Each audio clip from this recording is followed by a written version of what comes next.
Man, what's up, everybody? Welcome back to another episode of EOS. It's 10 out of Jake, man. I'm rocking with y'all and y'all rocking with me. For this video, I'm going to be telling y'all about somebody named Jersey. And this story is coming out of Lancaster Correctional Institution.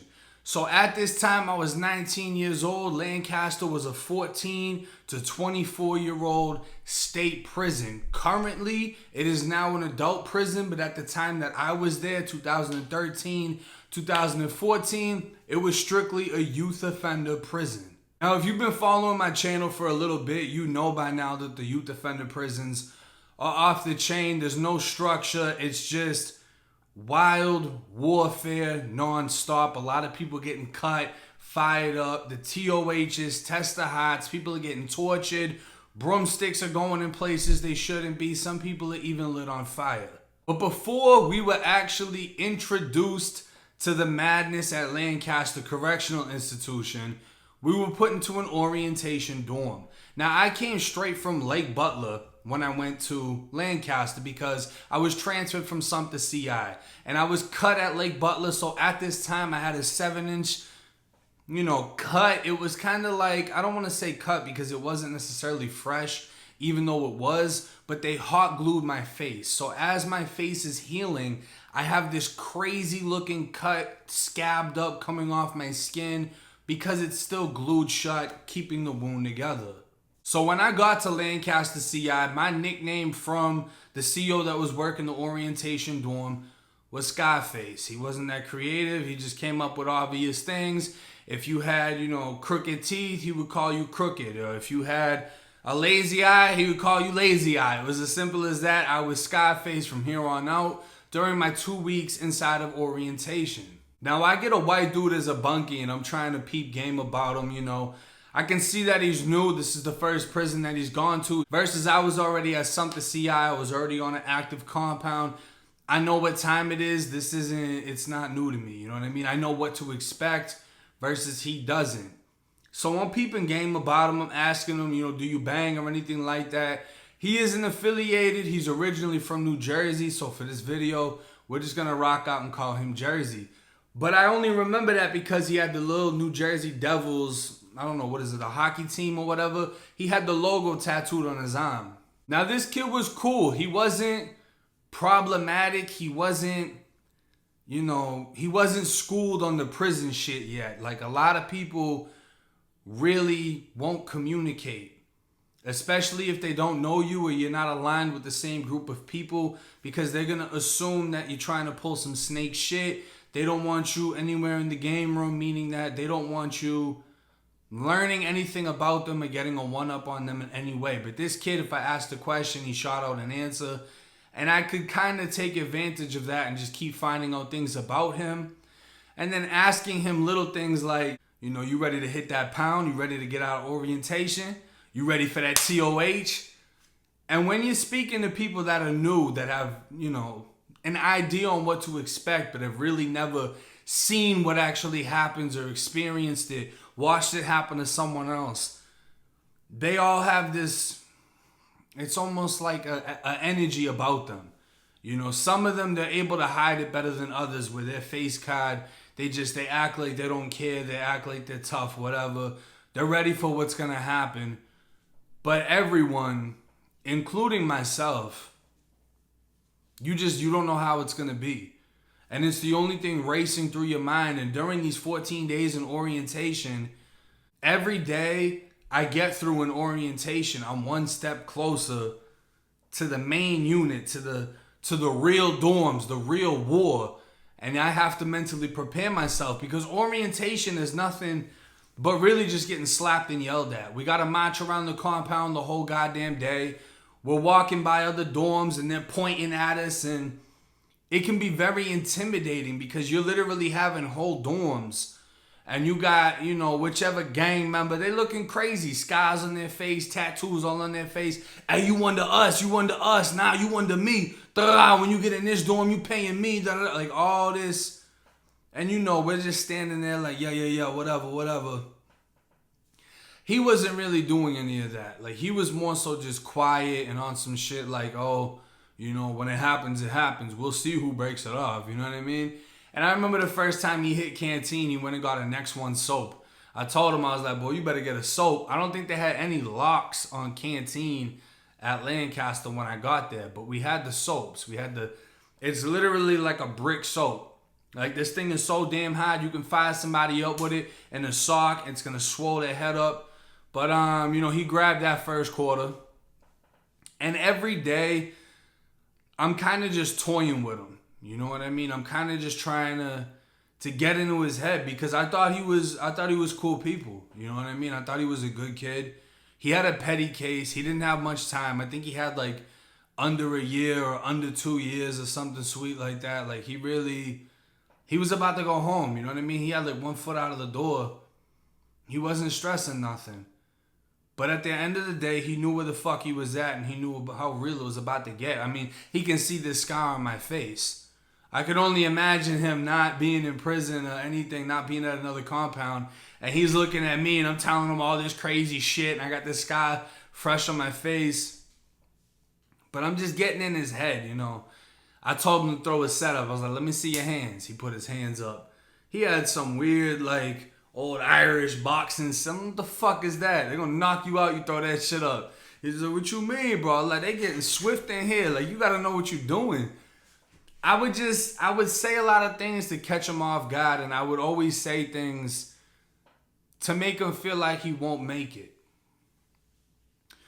I would say things that, I would just bluntly tell him, like, bro, that shit ain't gonna work out for you, bro. That shit ain't gonna work out. That set you got, how you think you finna come in there and fight, they ain't even no fucking fighting. If you're thinking about fighting, you're going in there with the wrong mentality. You need to go in there with the mentality of I'm getting my hands on whatever I can and doing whatever I can to as many people as I can before it gets done to me. And a lot of these things, he really didn't argue it. Like, he didn't get prideful about it. He was just taking it in. You know what I mean? He was just like, damn, like, this whole time I'm thinking about fighting. And now he's telling me, what if I walk in and they're like, there's no fighting. Go get you a weapon. Things like that it puts things on another scale, especially when you've never been this violent before. You might be a fucking little semi-boxer on the street, but you come up in here and they're pulling out pokers. It's another ball game. It's another thing that you have to adapt to. And I'm really just like, at this point, I'm just talking shit to this kid like, yeah, they're going to flip you. They're going to do this. They're going to do that. Da-da-da. Make sure no one gets behind you. They're going to try to choke you out. They're going to grab your feet. They're going to poke you up. I'm saying all these things to him because he was older than me. So the thing about Lancaster CI, it was under 20, you would stay in certain dorms. And then when you turned 21, you would go in the older dorms, 21 to 24. So B-dorm was like 18, 19, 20. I mean, there was a 15-year-old in B2 at one point. But they're not putting any 21-year-olds. And the thing is, Bloods, MPI, some of the Kings, everyone we affiliated with, I affiliated with, were younger. So we were in B-dorm going ape shit. Like, we were in the younger dorms versus the Zoes, St. Pete, Inets, like the other groups, they were all in the older dorms. So I had no pull where this kid was going. It's not like I could reach out to somebody and be like, hey, make sure my dog's straight when he get in there. Make sure he get a one-on-one, tell him to line it up. Like, I can't do none of that. Where you're going, I can't do nothing for you except get in your head as much as possible. The only thing I can do is I can tell you that you're a bitch. I can tell you that punch you think you're going to throw that's going to knock someone's shit out, it ain't going to fucking happen. They're going to duck. You're going to get poked in your stomach. I can tell you that they're going to sneak you in chow because you're going to think that nothing's going to happen. They're going to rip your fucking face. I can tell you that you're going to get hit with a lock and a sock while you're trying to sleep at night because you didn't cover your fucking head up. You're going to get buck-50'd in the shower the second you start shampooing. Like, what do you think? You're going to take a shit on the toilet? You're going to get fired up with the broomstick. I'm just telling this kid every single fucking outcome because I want this kid come orientation day to be over to go into whatever dorm he's in and just pop the fuck off. That would make me so happy. He just goes in there and just obliterates somebody. Goes to confinement. Yeah, you got to sit in there for a little bit, but you know what? Fuck it, because you did some soldier shit. You know you ain't had no brothers. They put you in that dorm. You saw one of them. You said, fuck it. Boom! And did whatever you had to do, you know, to let your name be known. Let your name ring. We trying to ring bells on this compound. We ain't trying to be all quiet and shit. You know what I'm saying? You ain't trying to sit and just be a victim and wait for somebody to try to earn their stripes. You want to strike. And come orientation day, you know, we all hit the pound. It was like 20 something of us hit the compound. I went to B1, which was a Zoe house at that time. I walked in there with another jit. He was getting poked up in the back within fucking like 30 seconds of walking into the dorm. He walked in, a Zoe walked up, what's up, you gonna break it off? He said no. Another Zoe came up behind him, went to wetting him up. Dead ass, like we just walked in the dorm. The second we walked in there, B1, no cameras, open bay. Everyone's walking up, they're pulling shit out, they're trying to intimidate you, they're grinding shit off of the floor, big ass pokers and shit like that. And this kid got poked up within 2 seconds, or just walking right in there, you know what I mean? And a BD, a black disciple, that was at Lake Butler with me when I got cut. He was rocking with me or whatever. I got a little piece of a razor blade before we hit the main compound. I gave it to him. He walked inside of his dorm and he got fired up in the forehead, first quarter. They got him up out of there. They say, ain't nothing, no GDs, no BDs. They're not allowed to hit the compound. He got hit with a lock and sock. You know what I mean? They busted his head. So he got carried out of the dorm, handcuffs, with shit leaking everywhere. So, you know, once we actually hit the compound and I saw how real Lancaster was, I was just thinking to myself, like, damn, like, I don't even know if bruh good, if bruh made it, whatever. But we ended up bumping into each other again. I think it was medical. It was some type of call out. I ended up seeing this kid as I'm walking on the walkway. He was going one way, I'm going another. I'm like, what's up, bro? You good? He's like, hey, bruh, I'm good, bruh. I didn't even get it, TOH. My home team's in here. My home team's one of the heads, da-da-da. Wherever this kid was from. In Florida, he was from like St. Pete or Clearwater or some shit like that. Wherever he was from was affiliated with the Inets. And whoever he knew was like high up or the head of the Inets at Lancaster CI. So he went into that older dorm, saw a buddy that he already had met from the county jail or wherever he knew dude from.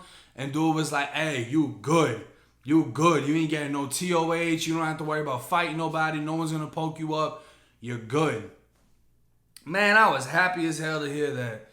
Because I was giving him so much shit just knowing that, you know, if he didn't go into that dorm, if he had went in a B dorm where none of them were at, it would have been a different story.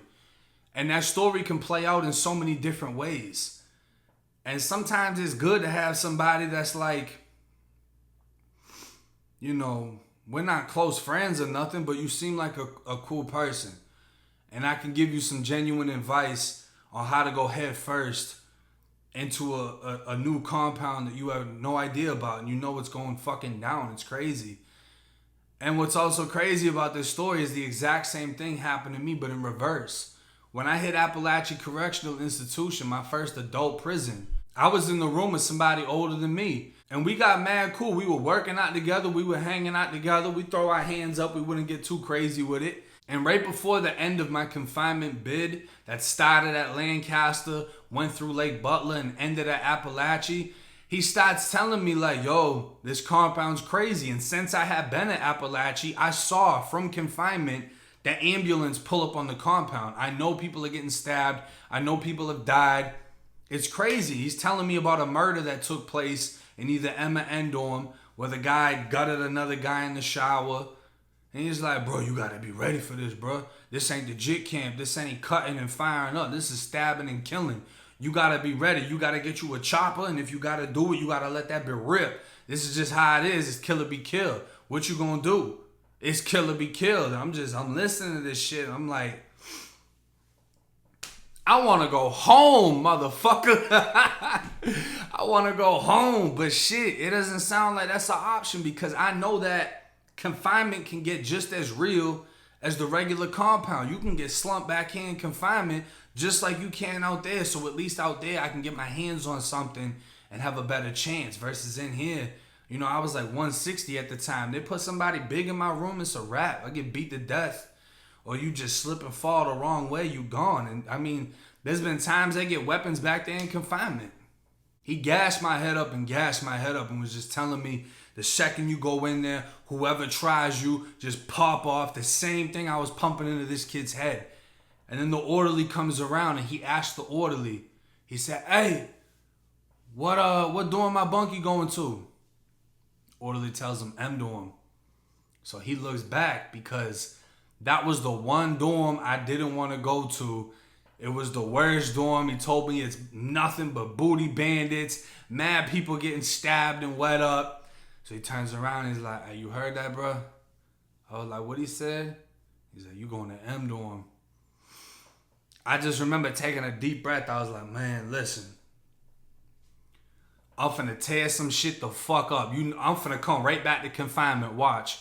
You finna see me come right back into confinement because we were in the first quad. So when they walk somebody to confinement, they gotta walk you. And if you looking out the window of the first quad, you gonna see them. And I told them, you gonna see me back in confinement, bro. Just wait. I'll probably be back in here by the night because I'm just expecting some booty bandit to walk up and say some stupid shit, talking about Kool-Aid on your lips or some fucking, National Geographic prison show type shit. And I'm just gonna take the fuck off and it is what it is. So, we gap up. Once the CO comes and gets me, I got my shit. I get out. I'm in the hallway. We go outside of the confinement dorm. They start calling off names. And they're like, if I say your name, you're going in the I dorm. And I was literally like the second or third name.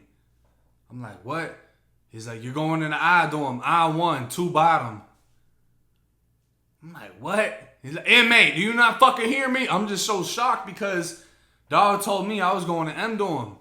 And then that's when I found out, he was just bullshit. He was just getting my mind right. And even when I went in the I-1, I put my shit on my bunk and I stood by my door until one of my brothers approached me. I'm like, man, what's up? I want to get my TOH now before I make my bed.